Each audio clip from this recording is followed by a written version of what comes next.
quantified any of the recommendations that they're doing. This one is Nicholas on revenue, and this one is Doha on net income, right? How they're going to grow the net income for these projects that they were proposing. And then what we do at the end of the semester is we bring speakers who are making those decisions in real life to tell us how they do it. And we're very pleased to have with us today Chuck Imhof, the Vice President of Sales at Delta Airlines. But Brad, will you stop sharing?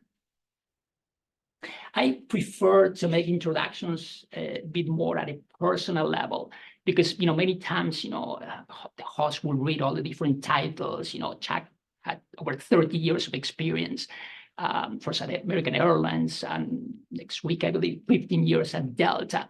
But I think what is really nice on the speakers that I try to bring is what they do in the local communities, right? So if you think about it, he took the time to come all the way from his house or his office to be here, right, in person, to meet all our students.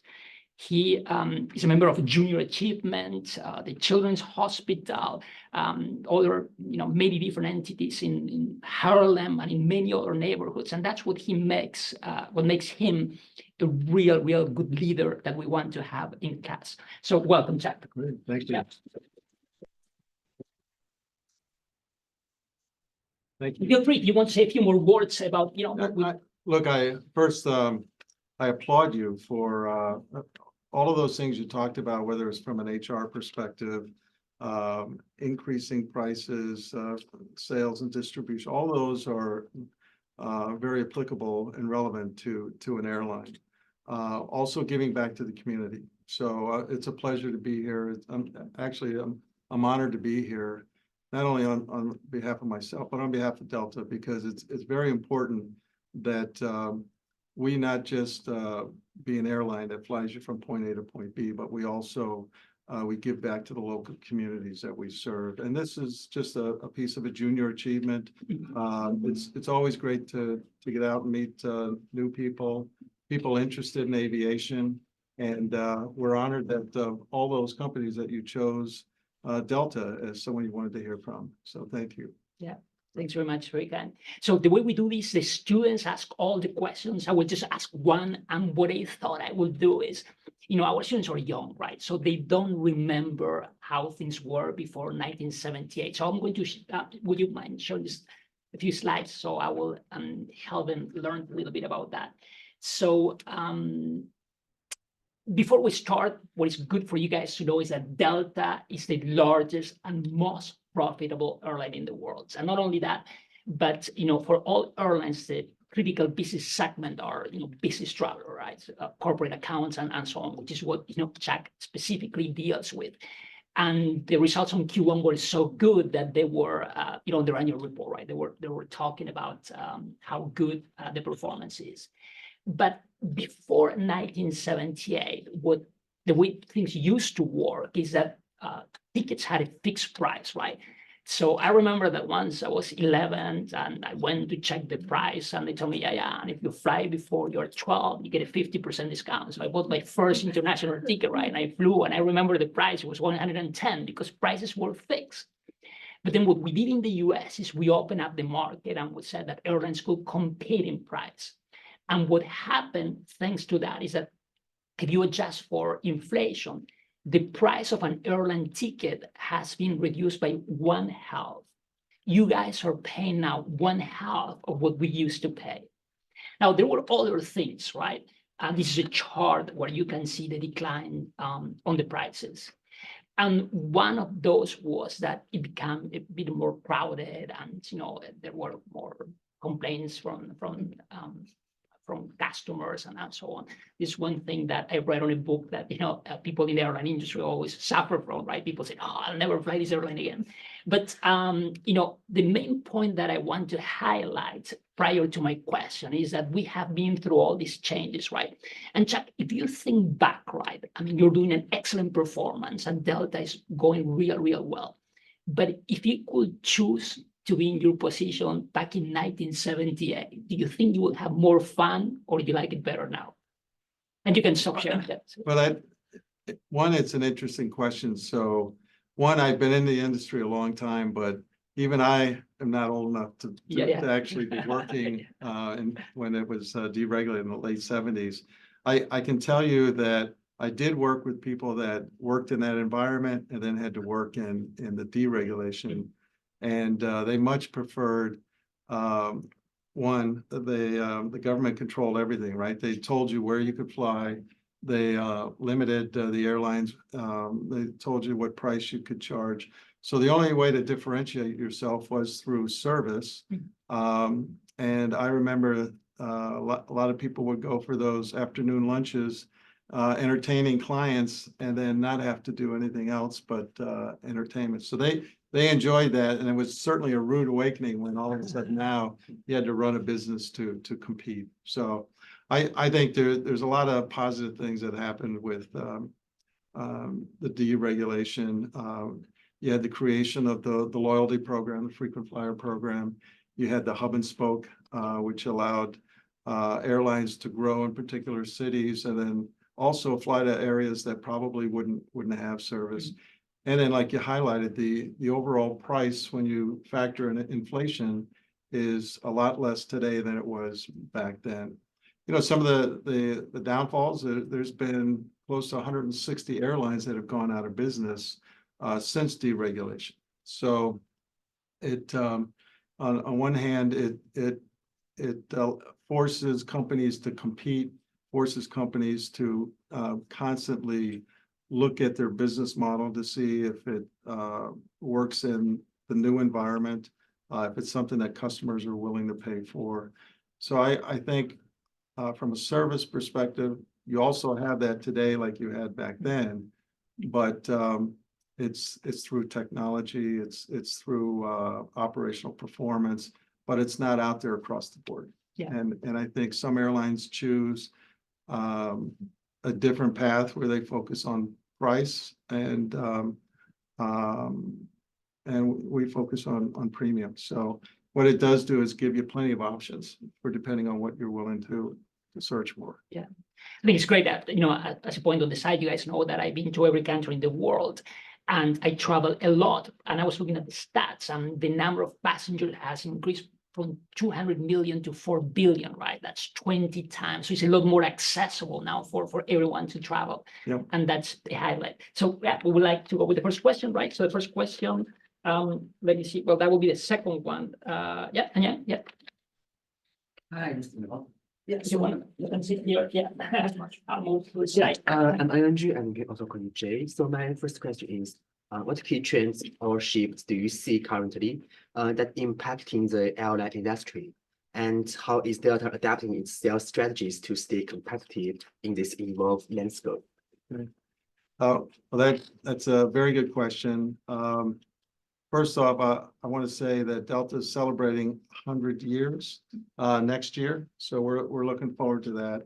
So adapting and pivoting based on external forces, something that we've been very successful at and very proud. And a lot of that is based on our culture, it's based on our people. We invest heavily in our people. So, and by doing that, they then in turn take care of our customers, and then our customers through loyalty come back to Delta. So you look at over the years, there's always been external conditions that have driven us to innovate and pivot and adapt. And it it was 9/11, it was the banking crisis. More recently, it was COVID. COVID changed a lot of companies' travel policies. A lot of them went remote, which forced the travel patterns to change. So we had to pivot. So there was really two options that airlines took. So when COVID happened, a lot of the travel shifted from business destinations to the sun and beach destinations. A lot of people said, I'm going to Florida, I'm going to work remote from Miami instead of New York, or I'm going to go out to Phoenix. But people were traveling, not to the extent that they were previously, but the destinations had changed. So some airlines moved a lot of the aircraft to go after that. added service to the Caribbean, Mexico, Florida, out west. We took a different approach. We kept our network intact and serviced those markets, but we used it as an opportunity to grow our presence in Los Angeles, which is a business market. So we took over the #1 spot in LA. We grew our presence in Boston, and took over the #1 spot there. We solidified our position as #1 here in New York. So our path was a little bit different. Obviously, we were making sure that we're servicing where the revenue was going, but we also used it as a huge opportunity for a long-term strategy, focusing on the business and the premium customer. Those markets will always rebound, and that's where we wanted to be able to dominate, not today, but also in the future. And we really use that to build up our coastal presence in these key business markets. So I hope that answered. Yeah, your thank you so much. That's what I'm thinking. Yeah. So thank you so much for coming here. Yeah, thank you. So my question is, given the competitive landscape in the airlines industry, how does Delta differentiate itself for its sales approach to attract corporate clients? So another good question on how do we differentiate ourselves. So I talked earlier about our people. So we spend a lot of time, and in fact, even from a flight attendant, I don't know if you saw the article, that it's harder to become a Delta flight attendant than it is to get into Harvard University. So and we're recognized as taking care of our people. So we paid out more in profit sharing, $1.4 billion in profit sharing this past year. It equated over a 10% increase for our employees. And they recognize that. And we pay it out on Valentine's Day. So they're out with a happy face on Valentine's Day because they get a nice little check. Whether it's selling on the front line when our customers check in, whether it's selling as a flight attendant and welcoming people, or res agents where they're trying to elevate the experience, or people like my sales team, we invest heavily into our people. We invest heavily into technology. Today, we're leading the industry with seatback entertainment. So we've got probably close to 165,000 seatback screens. The next competitor has less than half of that. And another major competitor is actually pulling out seatback entertainment. So we feel like our sales approach is not just enhancing the overall experience, but also providing data. Now, with my team, we work with corporations. So we provide them the tools and all of the performance data that they need to manage their business. They want to take care of their business travelers. So they know that we're providing them the most reliable product out there. They know we've got a variety of customer experiences, premium experiences that we can offer.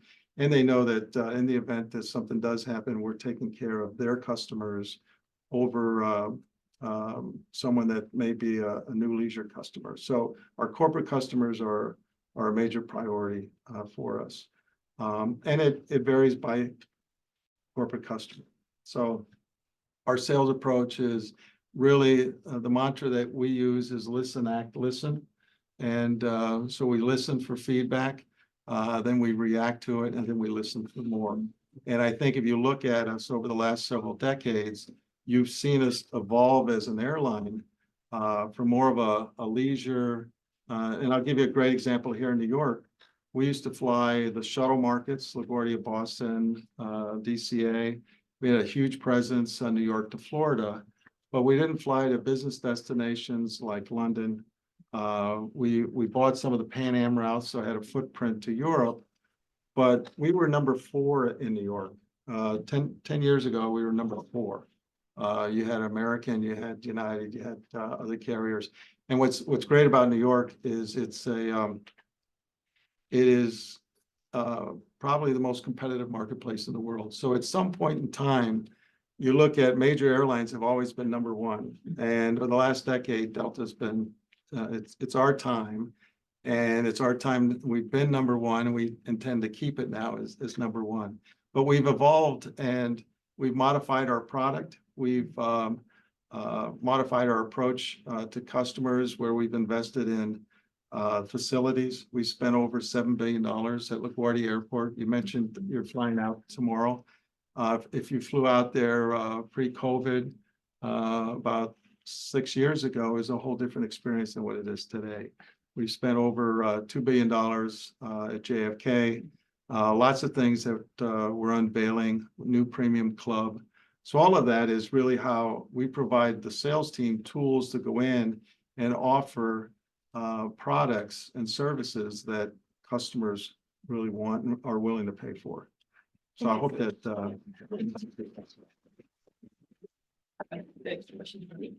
Hello again. Hi.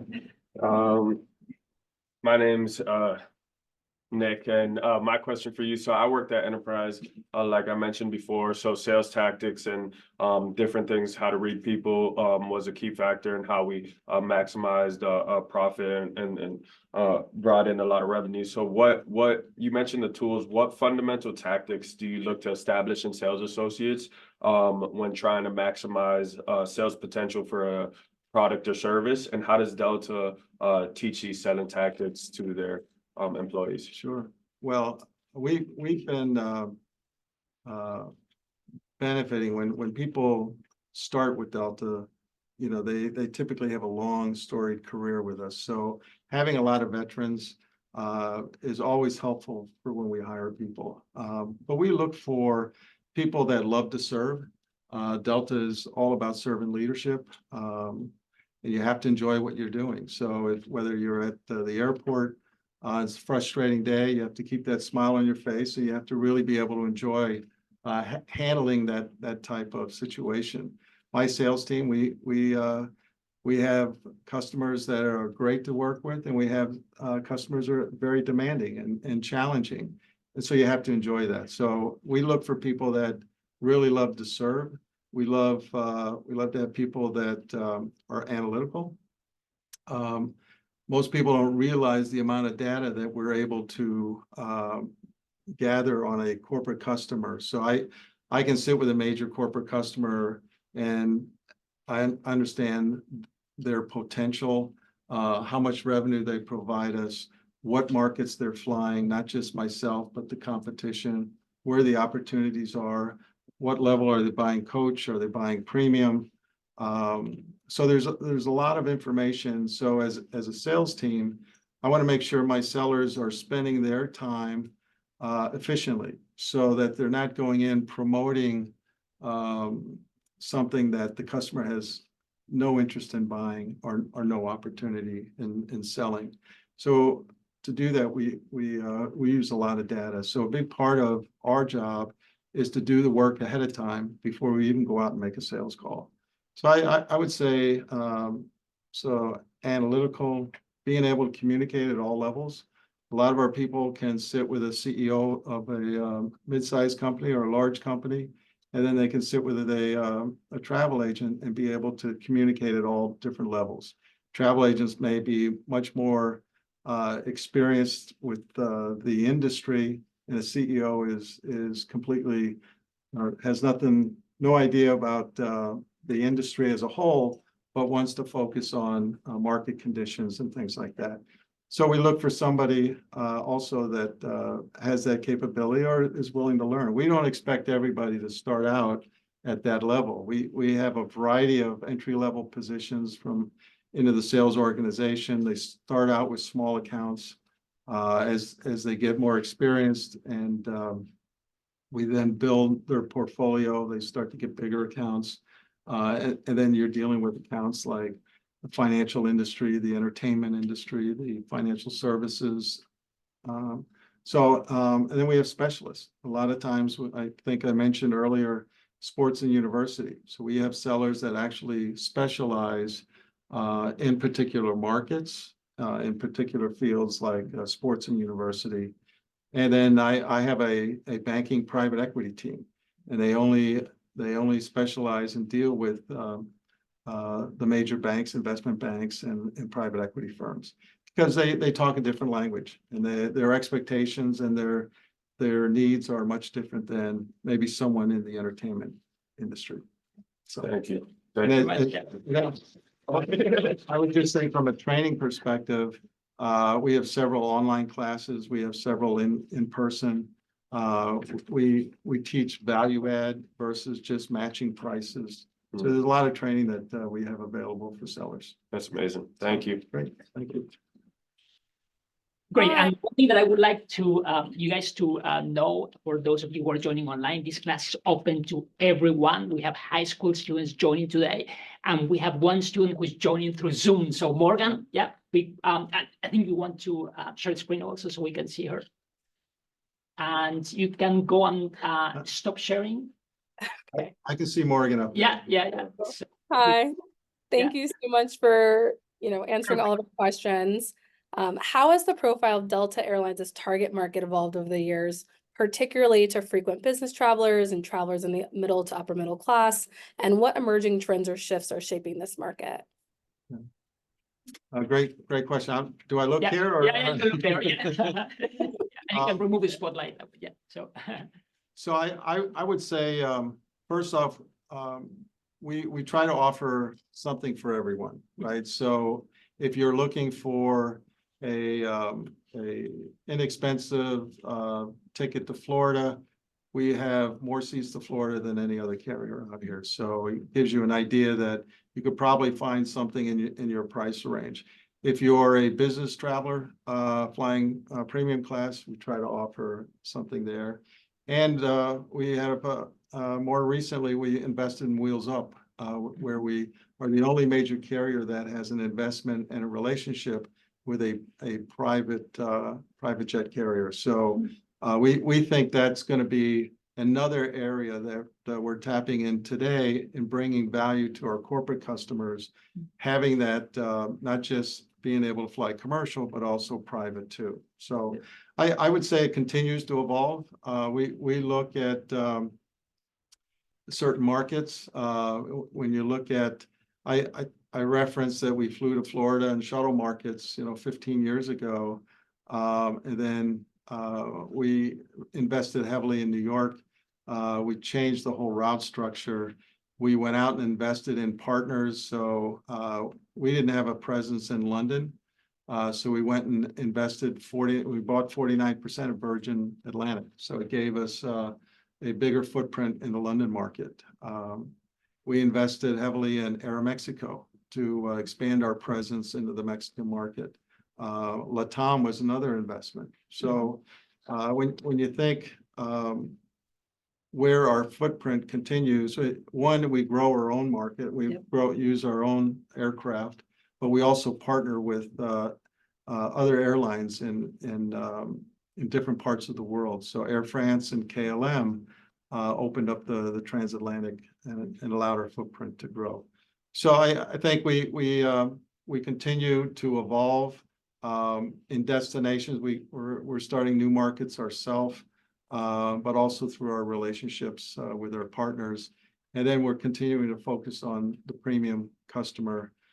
We've seen over the last several years that people that used to invest in homes, used to buy cars, material things was the most important thing. Where that has evolved now, people want experiences, and people are more interested in spending money on experiences. And many times they're willing to spend a little bit more for a premium experience, especially if it's a trip that they haven't taken in a while, and they want to make sure it's unique. And so we've also tried to focus in on what those needs are and how do we continue to pivot and add to the overall experience. Great. Super. Thanks very much. Thanks, Morgan. Yeah. And I guess we can go with the next question, which is from Ashley. And yeah, go ahead and turn off there. Hi, it's nice to meet you. You want to sit in the middle or on the side, Professor? Oh, sit in the middle. Okay. Yeah, that way we can have that, yeah. All right, I'm Ashna. Nice to meet you and thank you for coming. I have kind of a wordy question, so it's a little loaded. So in the face of the airline industry upheavals, how does Delta Airlines hope to preserve its solid first quarter profitability while fostering long-lasting customer relationships? And how will it prioritize customer loyalty and fulfillment above regulatory compliance, fuel prices, and shifting economic conditions while leveraging superior operations and strategic investments? There was a long Yeah. question. I know, I should work in sales, right? Well, look, I kind of touched on it earlier. We're a company built on culture, and it's a culture, I mentioned servant leadership, but it's a culture built on performance. It's built on winning, and it's all about our people. So that's how we continue to invest in our people, and we truly believe if you invest in your people, they're happy, they can provide a better service that no one else can offer, and that builds that loyalty, and that loyalty then brings revenue that takes care of the shareholders, and it's just a virtual circle. So I think you can't really stress the importance of people. I mean, everybody, you think about it, everybody has a 737 or a 747 or whatever the aircraft is. They can all fly from point A to point B. We're all buying fuel. We're all doing things, but the thing you can't really compete or how you can differentiate yourself is with your people. So we truly believe that's the loyalty play, that we're in a business that, in any business, right? People buy from people. So always remember that. So whatever industry you're in, people are going to buy from people. So it's built on relationships, it's built on trust, it's built on respect. And I think running the best airline in the industry, not just for a month, but for the last decade, that builds that trust and that respect and that reliability that people know if they're going to spend money, that they're going to get a good product. And they also see us investing, right? So if they're going to spend a little bit more for a premium product, they'll see us investing in new aircraft. We've got 200 aircraft on order, new aircraft for both domestic and wide body for international service. They see us investing at the facilities at the airports, new clubs. They see us investing in technology so that we can provide a better experience. People want to shop now like they do on Amazon. So we're not going to show up on your doorstep like a package, but you want to be able to have that empowerment right at your fingertips. So we've invested heavily in the Delta app. So you have all that information. You're empowered as an individual, and it's almost when you're shopping now, it's what you're familiar with other industries. So that's an investment that we make that a lot of other carriers don't. So I think that also ties into loyalty. So we're investing now in digital ID. So you don't even have to pull out your boarding pass. You can sign up and you meet all the requirements. You can scan your eyes, you walk right through. So it's with your bag drop, it's boarding the airplane. So we're testing that in major cities. We have it at LaGuardia, JFK, Atlanta, Detroit. So you'll see more and more of that, but that's a huge investment. Even the SkyMiles program. And even the little headsets when you get on a Delta, because we have the seat back entertainment and free Wi-Fi, those headsets cost us about $12 million.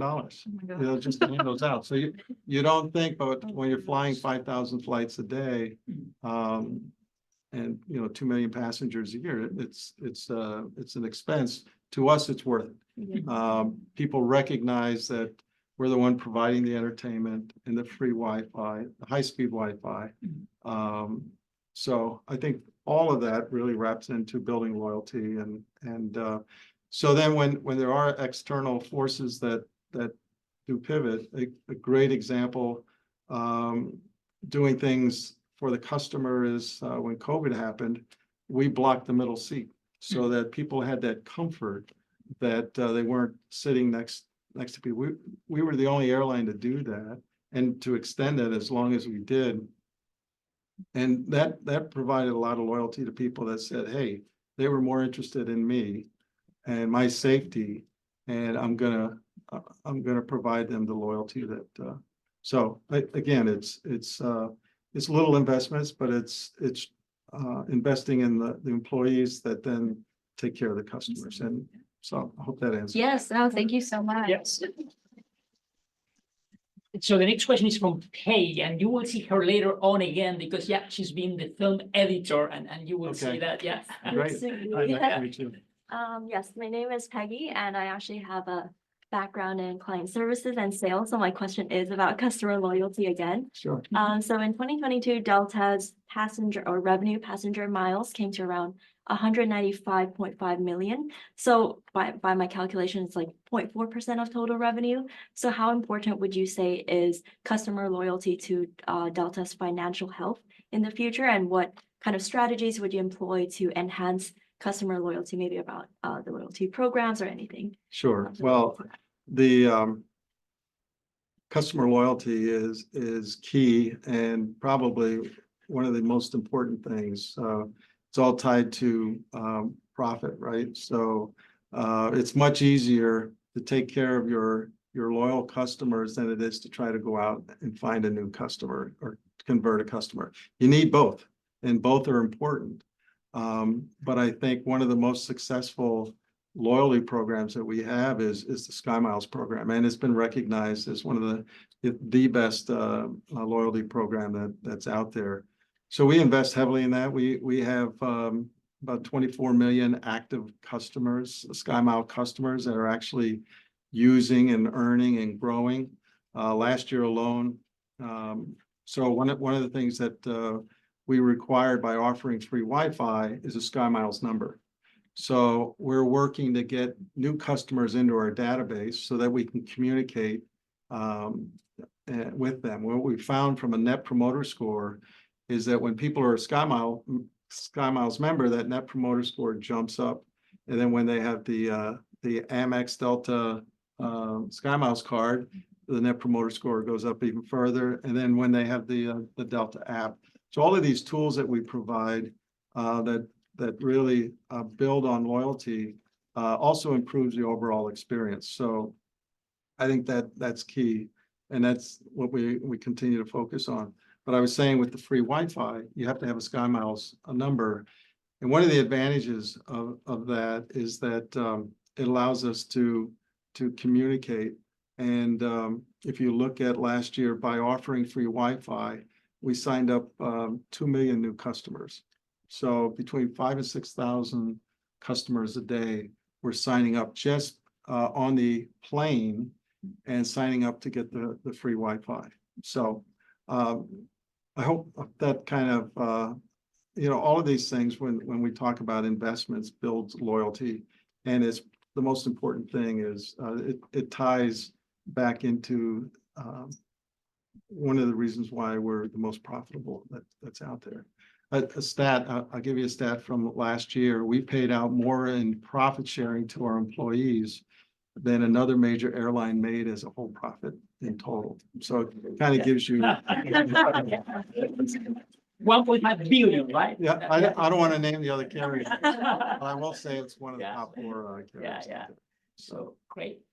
Peggy, would you do me a favor? We have another question, and this one want me to ask you, would you mind reading that question? So yeah, it's number 7. Yes. Thanks very much. Yeah. Yes, so I'm asking on behalf of Chen Xin Chen, who's not here today.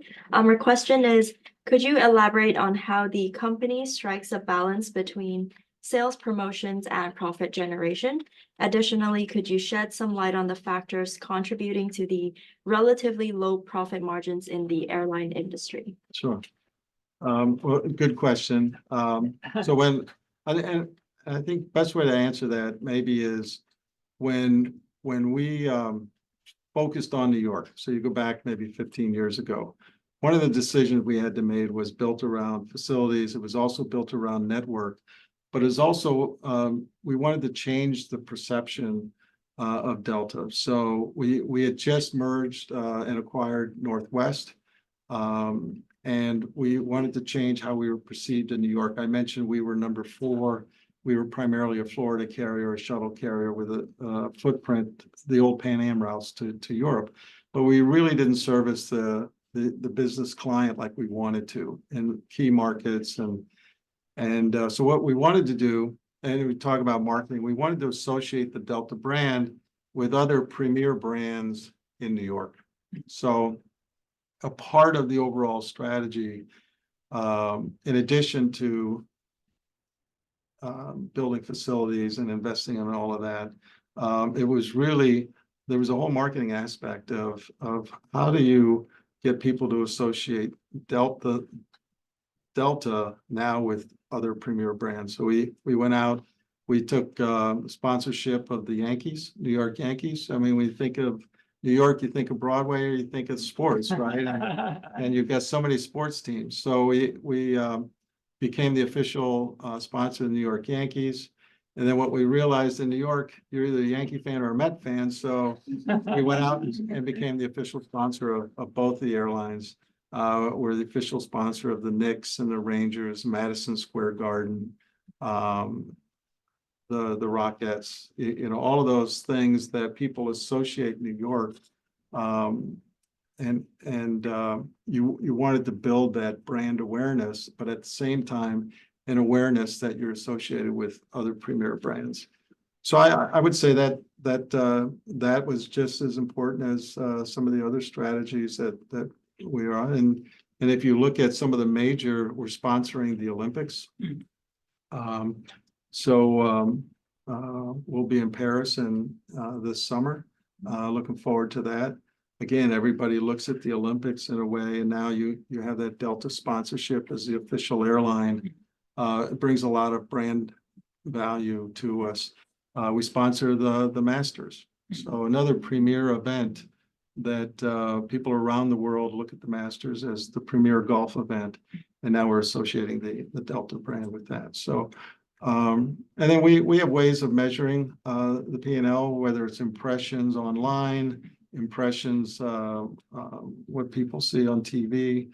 I know when the Yankees won the World Series, we saw our brand awareness go off the charts because they were able to put the two brands together. So I think things like that have a huge amount of value for us. And when we're going out and selling and being able to associate your brand with some of the other premier brands brings a lot of equity. So Excellent. Thanks very much. Yeah, no, thank you. Yeah. Next question is from Daisy. Daisy. Yeah. Thanks.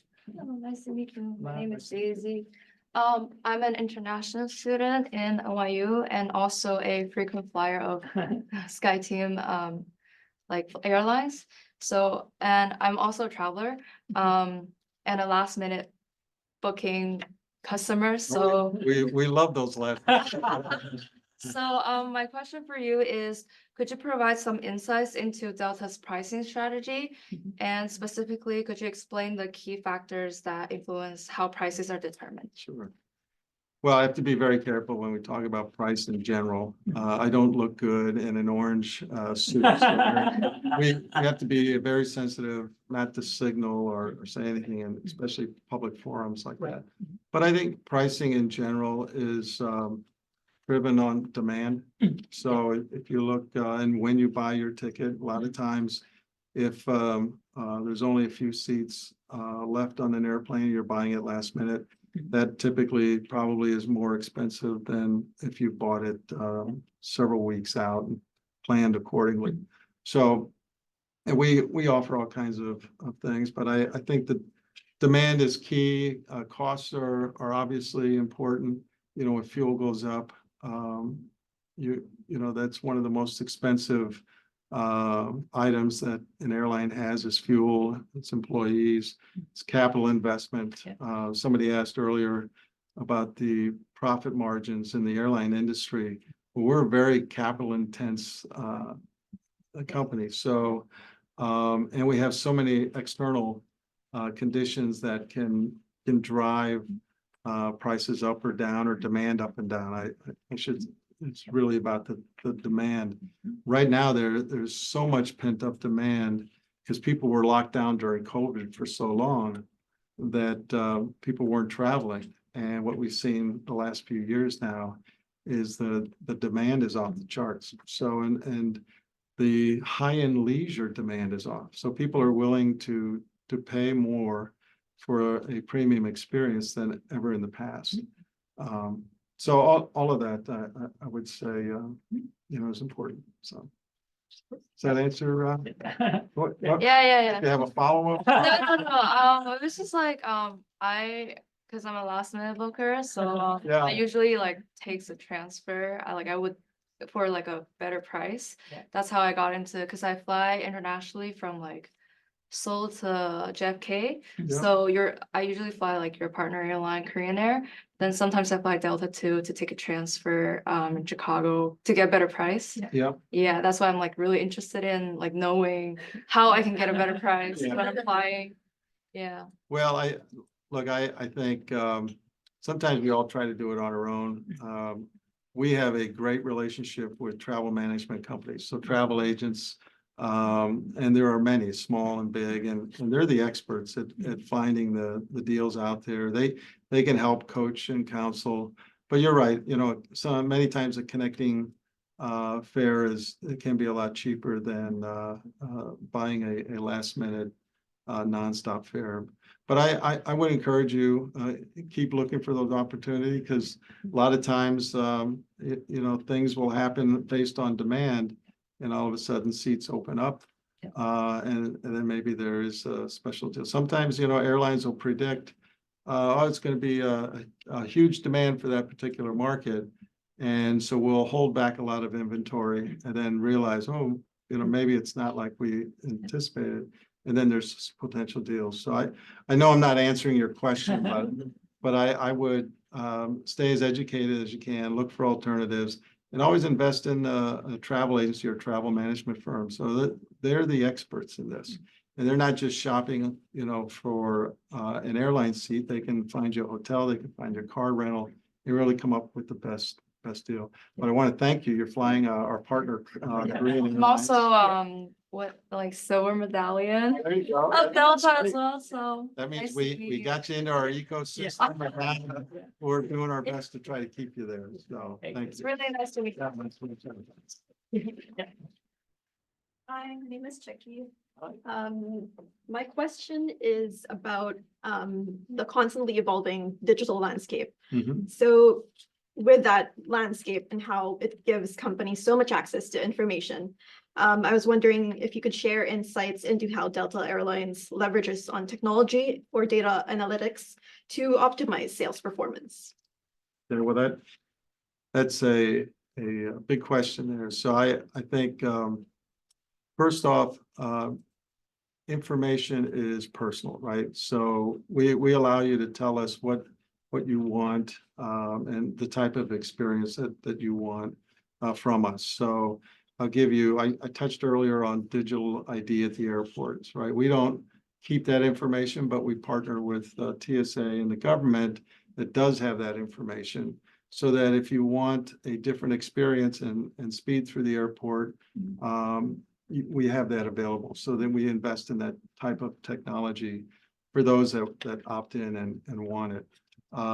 When you look at AI as an example, we've been using AI for years. It's just under the hood. You don't see what goes on, but we use it for IROP situations to understand what is the best way to handle different IROP situations, crew resourcing. We use it for revenue management, understanding.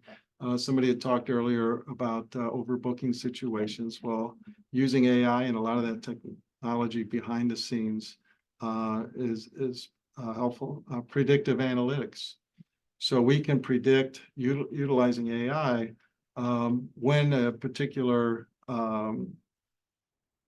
part on an aircraft may be time to retire. So we'll make sure that we've got parts specific to where those aircrafts will be.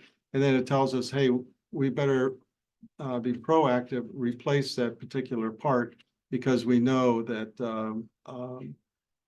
based on analytics, it tells us that we're going to have to change. So I think utilizing AI, we've been doing that for years, and that we're going to continue to invest in that. when you look at some of the new AI capabilities from a sales perspective, we don't invest in technology just to invest in technology. So we believe in championing the human connection. So if technology will help complement that piece of it, then we'll take a look at it. So we're watching to see if there's opportunity, obviously in the res. When people are calling res, there's some basic questions that they just want to get answered. We can utilize some of that technology to speed up and simplify the process. We'll do that. But it has to be really, we have to maintain that human connection, because we truly believe our people are the difference. And if we can utilize the technology to enhance that experience, then we will.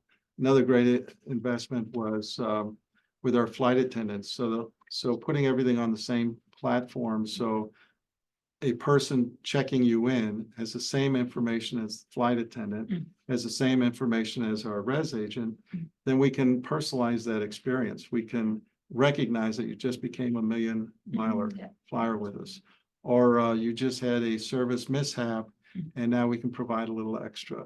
So that's the type of technology that enhances the overall interaction of our people with our customers, and really allows us to differentiate from other carriers.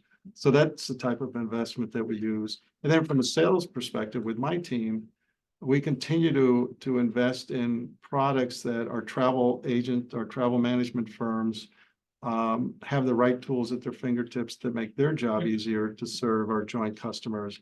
And then also our corporate customers, we invest in the technology, performance driven, all of those things at their fingertips, so that they can manage their business better with us than they could with somebody else. Thank you. Thank you very much. So before we go into the last three questions, Brad, would you share the screen just for a sec? So for those of you joining online, this continues tomorrow. Can you just share the screen? Yeah, thanks very much. And I want all you to join us and move to the next slide, please. Keep going. Bit more. Perfect. So tomorrow, same place, same time, join us. We have the former executive vice president of Estee Lauder and now a board member at Natura joining. She was the first speaker we ever brought 4 years ago during the pandemic. And then right after the session, you're going to get an email, and we would love to have your feedback on how this session went. And we will post all its comments tomorrow on social media. Thanks so much, Daniela. Hello. My name is Daniela. I'm from Miami. Just want to say thank you for coming. Yeah. I'm also a big fan of Delta. I'm flying back home to Miami in a couple using Delta. I'm also going to France using the Air France partnership through Delta. I also have the American Express Delta SkyMiles card. I'm a big fan. So my question is something you just recently talked about, which is AI. So how do you believe advancements in technology like AI are reshaping sales and marketing strategies within the aviation industry? And what role do you see these technologies playing in Delta's future growth? Well, look, I think first, let me just reference Estee Lauder is an amazing partner of ours.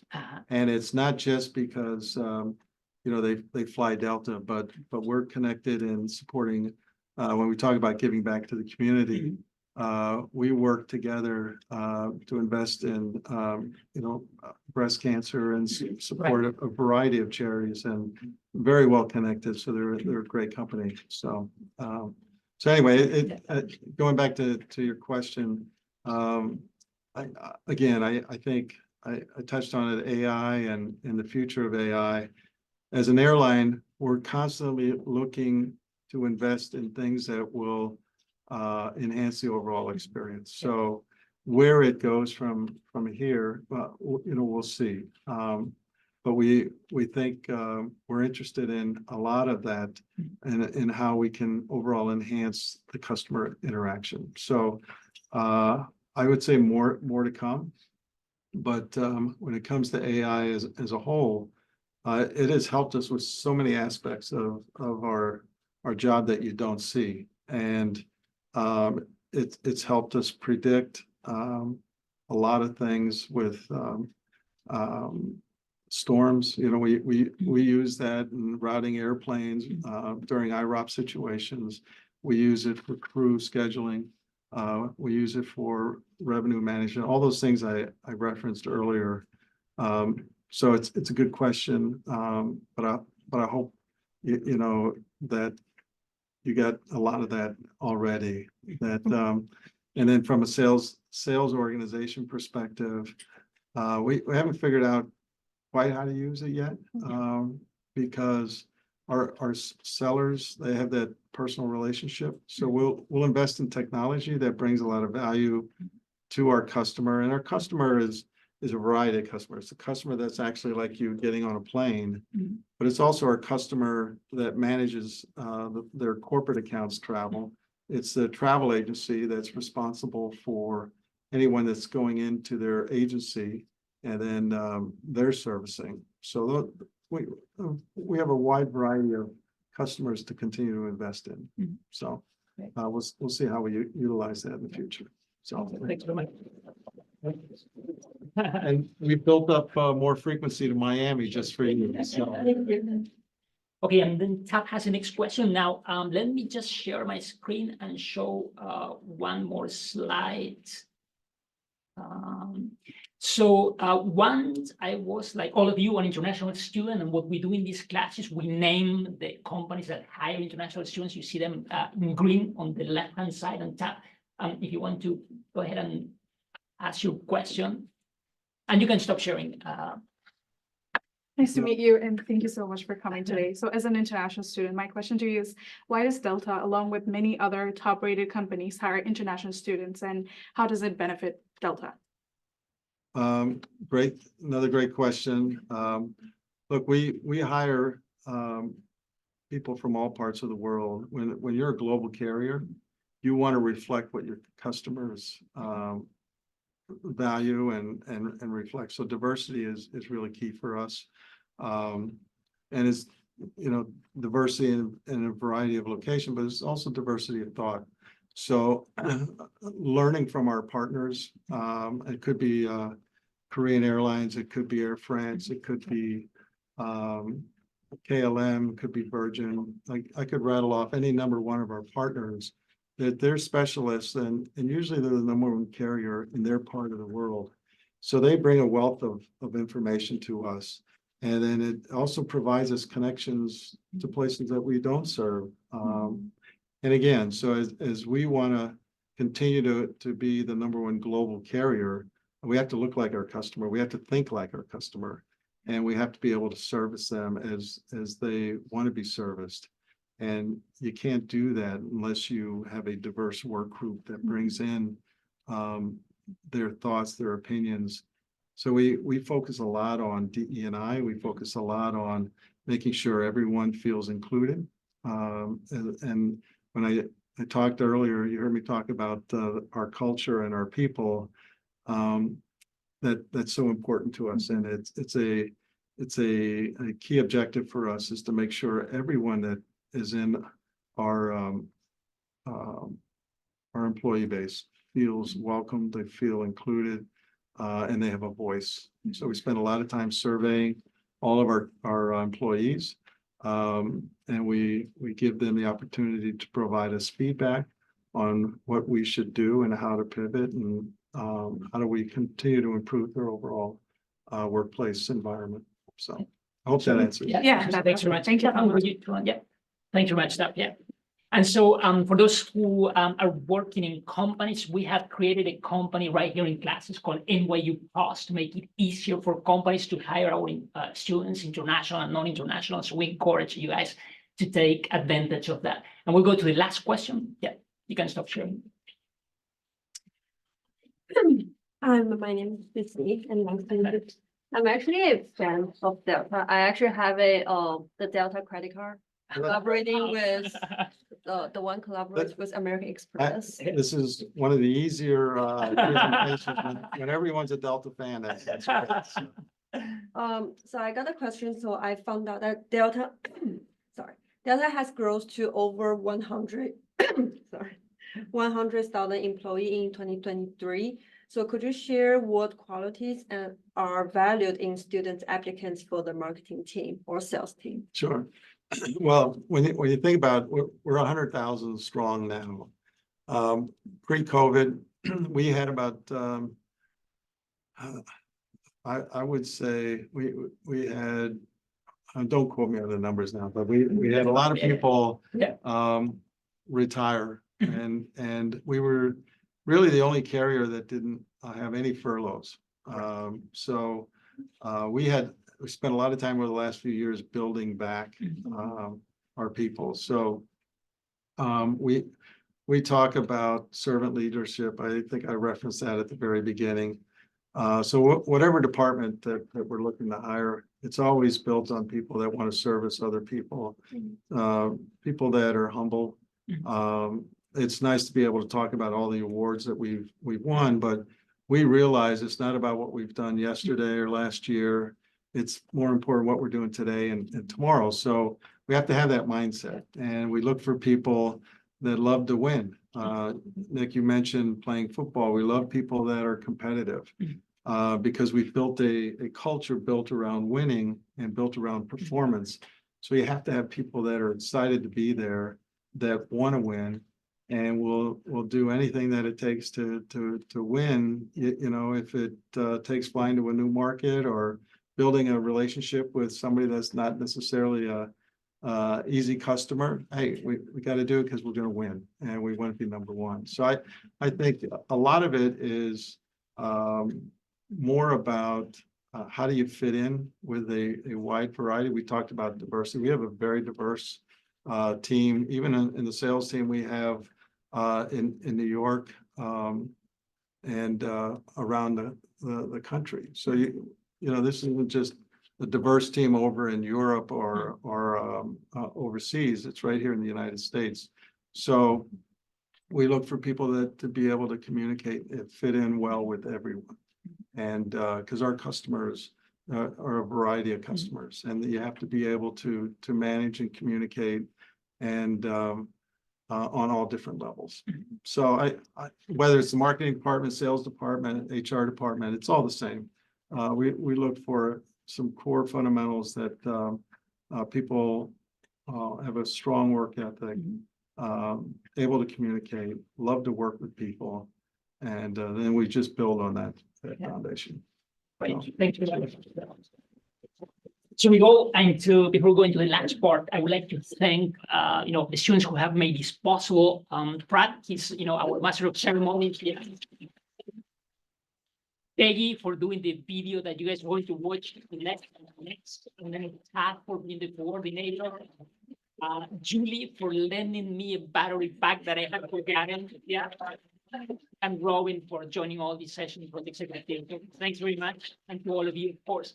And what the students did, they made a video for you, and now, yeah, Brad, if you would share it. And you can probably turn around and do the best. Yeah, you watch it.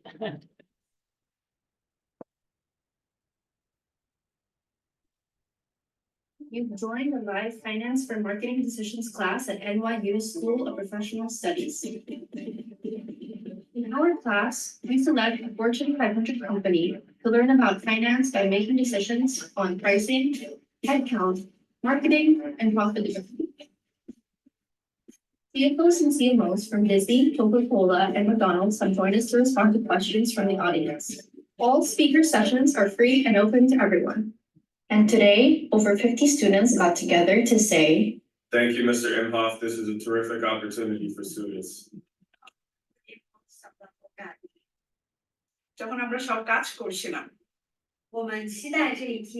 On behalf of all the students from the Philippines, maraming salamat.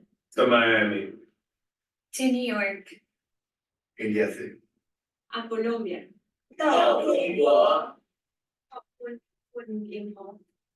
धन्यवाद sir end of शुक्रिया mister इम्होफ आपकी अध्यापक के लिए Gracias, señor Imhof. Thank you, Mr. Imhof. Thank you so much. Thanks very much. Yeah. Thank you.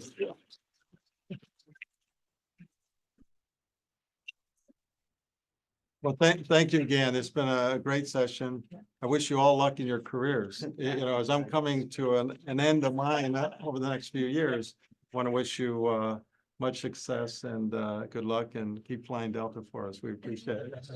Thank you. Thank you very, very much. Thanks for that. Thank you. And so we have the find out right after this, right? So remember. Oh, that's not fair to you guys.